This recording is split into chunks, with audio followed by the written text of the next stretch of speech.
Assalamualaikum warahmatullahi wabarakatuh. Apa kabar siswa anak-anak kelas 9? Mudah-mudahan kalian tetap sehat dan semangat belajar ya. Bertemu dengan Bapak Revitriano, pengajar dari SMP Negeri 7. Kita kali ini akan membahas tentang teks cerita inspiratif. Tapi sebelum kita mulai pembelajaran, alangkah baiknya kalian mempersiapkan dulu alat tulis untuk mencatat hal-hal yang penting nanti kalau menyampaikan materi ya. Nah, di sini materinya adalah menelaah struktur dan kaidah kebahasaan cerita inspiratif untuk kelas 9 ya. Sebelum kita mulai pembelajaran, tetap karena kita sedang dalam masa pandemi, kalian tetap harus memenuhi protokol kesehatan ya. Yang pertama pastinya adalah memakai masker, kemudian mencuci tangan di air yang mengalir menggunakan sabun, kemudian kalian menjaga jarak, menjauhi kerumunan dan mengurangi mobilitas. Nah, ini yang paling penting adalah mengurangi mobilitas. Kalian bukan sedang liburan ya di rumah. Kalian ini sedang melakukan proses belajar dari rumah. Jadi sekiranya tidak penting, tidak perlu keluar atau melakukan aktivitas yang sekiranya banyak melakukan kegiatan yang akhirnya berkerumun gitu ya. Kemudian di sini sebelum mulai pembelajaran, mari kita berdoa menurut agama percaya kita masing-masing. Berdoa mulai. Ya, alangkah baiknya ketika sebelum mulai pembelajaran kita mengetahui dulu tujuan pembelajarannya apa. Ya anak-anak ya. Tujuan pembelajaran kita kali ini yang pertama adalah menelaah struktur dari teks cerita inspiratif. Yang kedua adalah kalian dapat menelaah unsur kebahasaan dari teks cerita inspiratif. Dan yang ketiga adalah kalian mampu menelaah isi dari teks cerita inspiratif.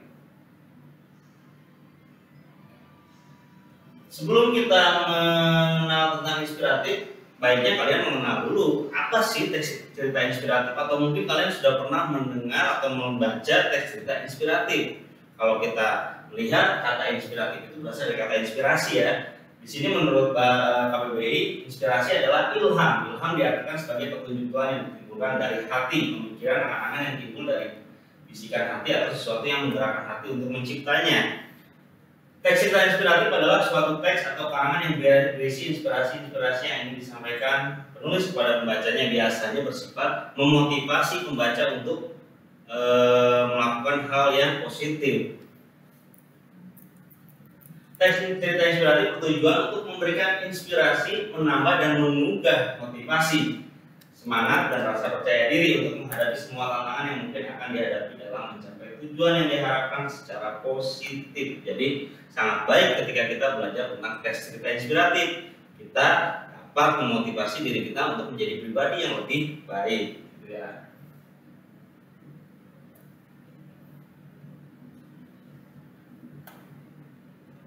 Nah, sebelum kita mengenal struktur teks cerita inspiratif, Bapak ingin menceritakan sedikit cerita inspiratif gitu ya, bukan tidak akan panjang. Contohnya di sini adalah filosofi 5 jari. Kalau kalian tahu filosofi 5 jari, di sini ada ibu jari, jari telunjuk, jari tengah, jari manis, dan jari kelingking. Kita lihat ya. Ibu jari ini kenapa disebut ibu jari? Katanya ibu jari ini memiliki karakter yang senang menguji, kemudian dia juga karakter yang tangguh ya. Kemudian ini ada jari telunjuk. Jari telunjuk ini dikenal dengan karakternya itu sering memerintah, sering menunjuk. Jadi kurang baik karakternya, katanya gitu ya. Kemudian ada di sini jari tengah. Ya, jari tengah ini jari yang paling suka menghardik orang, kemudian suka mencaci orang gitu ya. Kemudian ada jari manis nih. Kenapa disebut jari manis? Jari manis ini adalah jari yang baik, jari yang disenangi, makanya sering dihadiri oleh cincin. Kemudian jari kelingking. Jari kelingking ini adalah jari yang dianggap lemah. Tapi jari kelingking ini cinta damai. Kalau kalian ribut dengan teman kalian pasti baikkan menggunakan jari kelingking ya. Nah, di sini ada filosofi 5 jari. 5 jari ini memiliki karakter yang berbeda. 5 jari ini memiliki latar belakang sifat yang berbeda. Tetapi mereka satu. Ketika satu merasakan sakit akan merasakan semua. Nah, ini adalah sebuah cerita inspiratif yang mana perbedaan bukan menjadi sebuah kendala untuk kalian memiliki perasaan yang sama, gitu ya. Contoh cerita inspiratif nih. Kemudian di sini ada struktur teks cerita inspirasi. Misalnya kita kalau bicara struktur itu adalah sebuah jati diri teks adalah sebuah struktur. Yang membedakan teks satu dengan yang lain adalah struktur. Di sini teks cerita inspiratif memiliki struktur, yaitu yang pertama orientasi, perumitan peristiwa, dan komplikasi.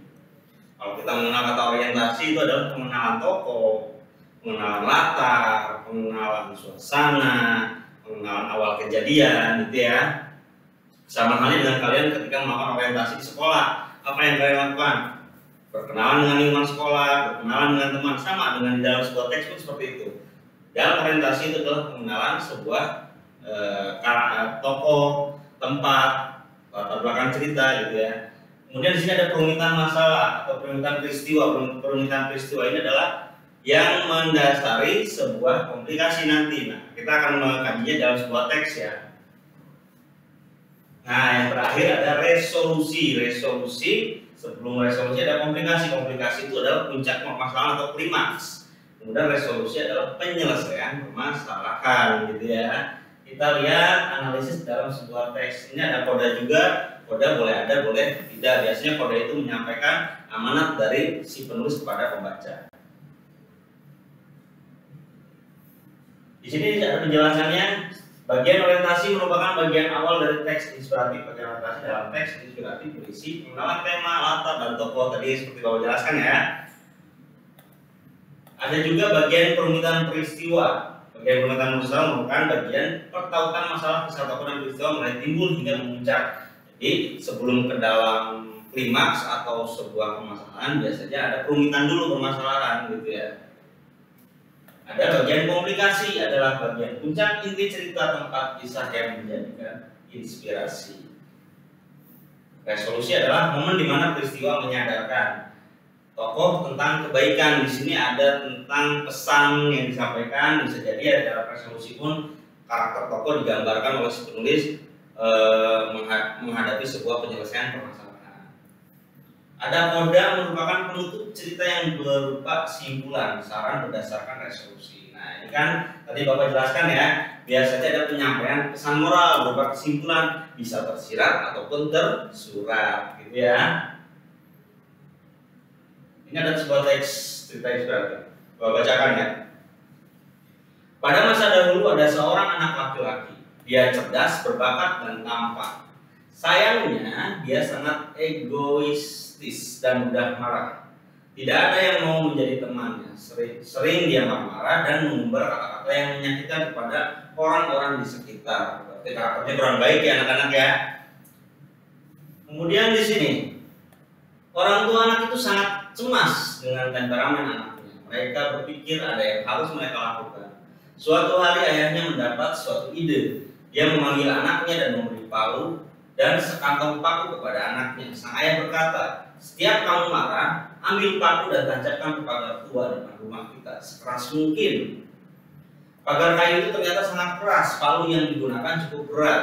Karena anak laki-laki itu begitu beringas, pada hari pertama saja dia sudah menancapkan 37 paku. Berarti si anak itu dalam suatu hari sudah memendam dendam kepada 37 orang ya anak-anak ya. Hari demi hari, minggu demi minggu, jumlah paku yang ditancapkan semakin lama semakin berkurang. Setelah beberapa waktu, anak itu mulai paham bahwa menahan amarah itu lebih mudah daripada menancapkan paku ke pagar. Suatu hari anak itu tidak lagi memerlukan palu dan paku. Dia telah belajar menahan amarah dengan baik. Lalu dia datang ke ayahnya dan bercerita tentang keberhasilannya menahan amarah. Sekarang setiap saat jika mampu menahan amarah dalam sehari, cabut paku yang sudah tertancap di pagar. Jadi ketika dia sudah bisa mengontrol emosinya, si ayah memerintahkan anaknya ini ketika sudah bisa meredam amarahnya, dia cabut paku yang sudah ditancapkan di pagarnya itu anak-anak. Sekian waktu berlalu, akhirnya sang anak bangga setelah semua paku tercabut hilang semuanya. Saat dia datang ke ayah dan menceritakan semuanya dan menawarkan untuk merapikan dan merawat pagar. Kamu sudah berhasil, nak, tetapi coba perhatikan lubang bekas paku itu.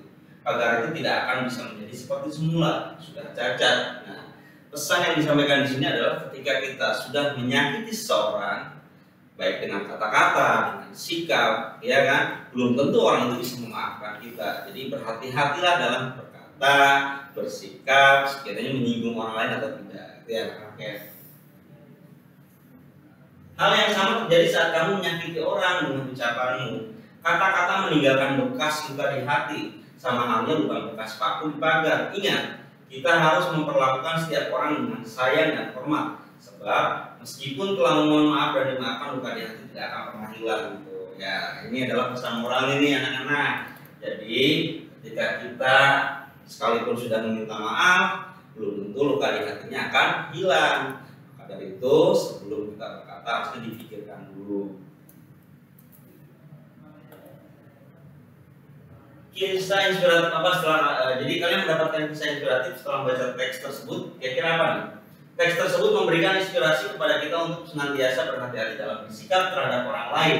Perasaan sakit hati yang kita buat akan meninggalkan bekas dan tidak mudah untuk dihilangkan. Itu ya, pesan moralnya ya. Sesuai dengan tujuan pembelajaran kita tadi, kita akan membahas tentang struktur. Nah, bagian orientasi itu tadi apa? Pengenalan tokoh dan latar, baik itu tema juga.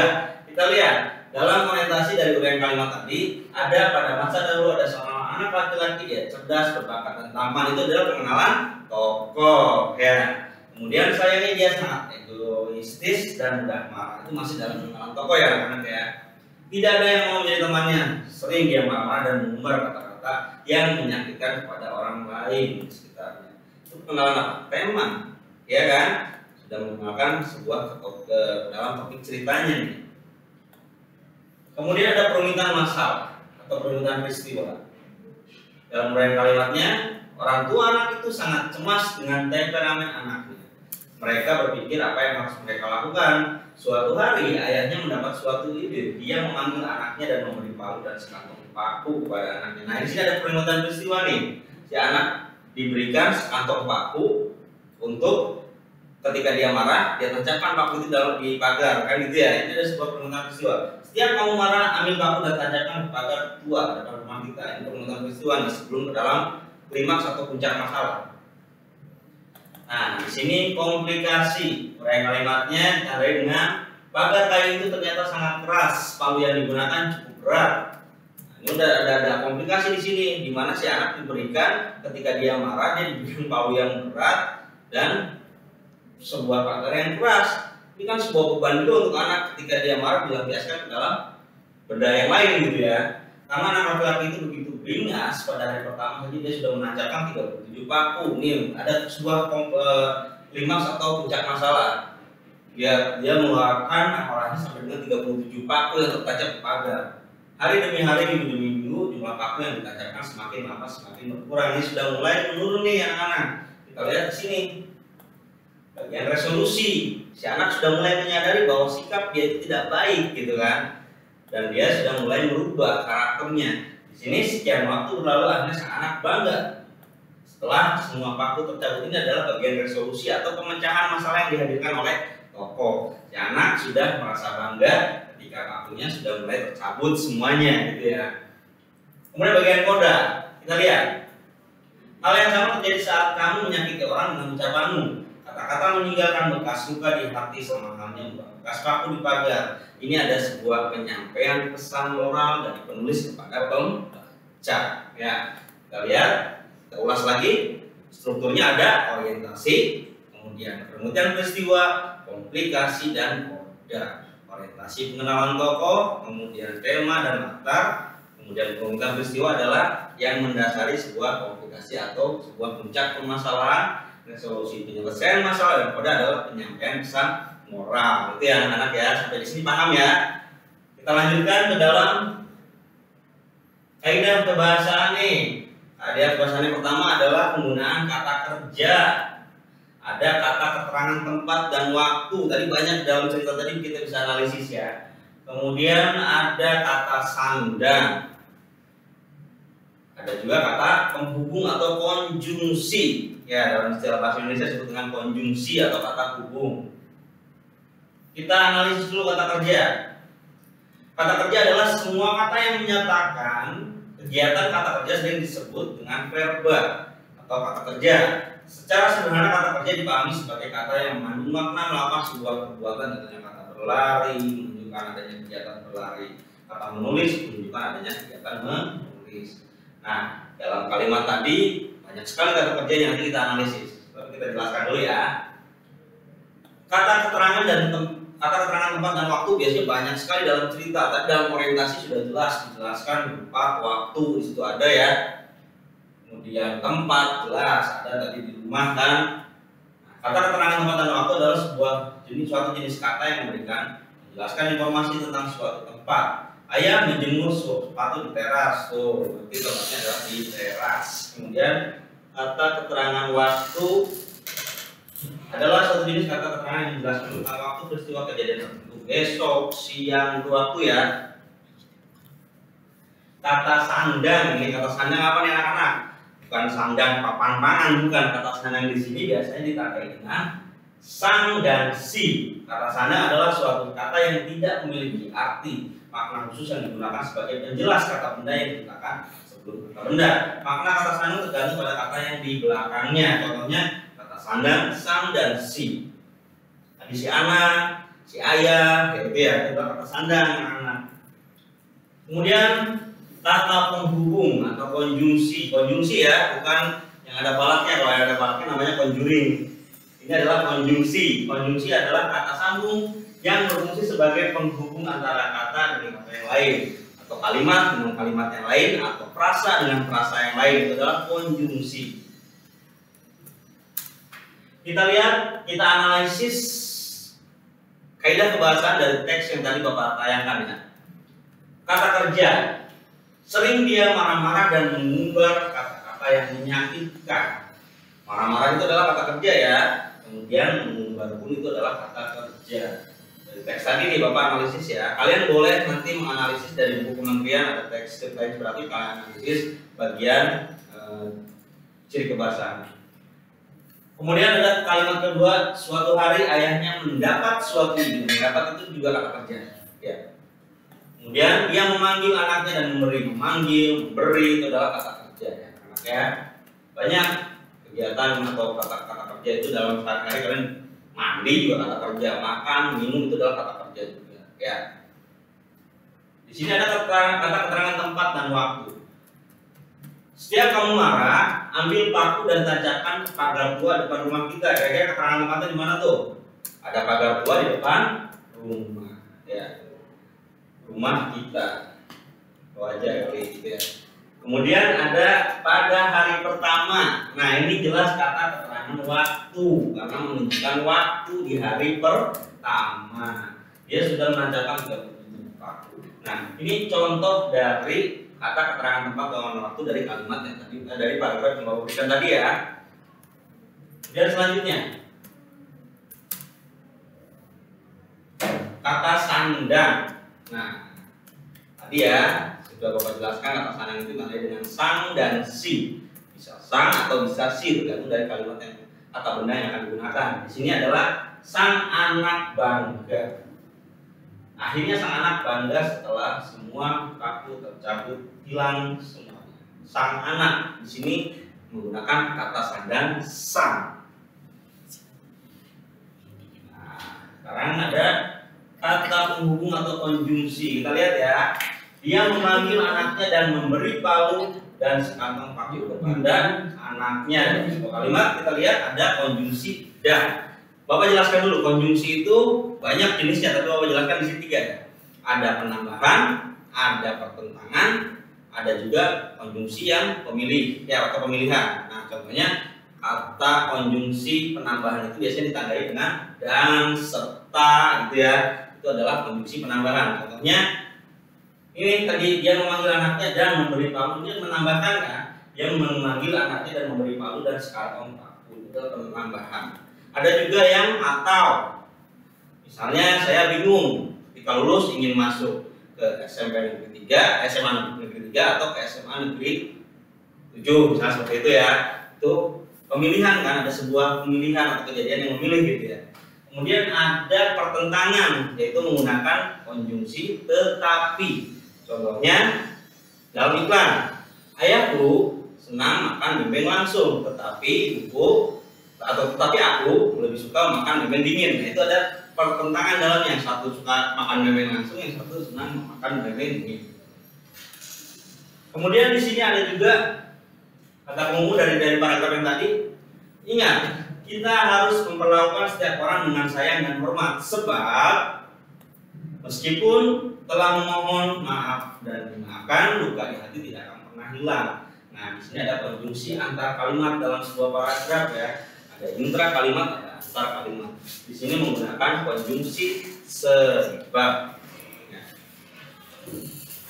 Nah, di sini kita masuk ke dalam kesimpulan nih. Kesimpulan yang pertama tadi kita sudah belajar teks cerita inspiratif ya. Teks cerita inspiratif adalah suatu teks atau karangan yang berisi inspirasi-inspirasi yang disampaikan pada penulis dan pembacanya, bukan hanya sekedar cerita-cerita yang fiksi ya. Cerita inspiratif juga bisa menyangkut tentang biografi pengarang. Kira-kira biografi pengarang yang menginspirasi kalian siapa? Banyak ya di Indonesia ya. Ada Bibi, ya kan Habibie itu menginspirasi kita, bahkan difilmkan, bahkan dibukukan, bahkan dinovelkan gitu ya. Ada juga banyak tokoh-tokoh di Indonesia yang menginspirasi, ya kan? Termasuk yang sedang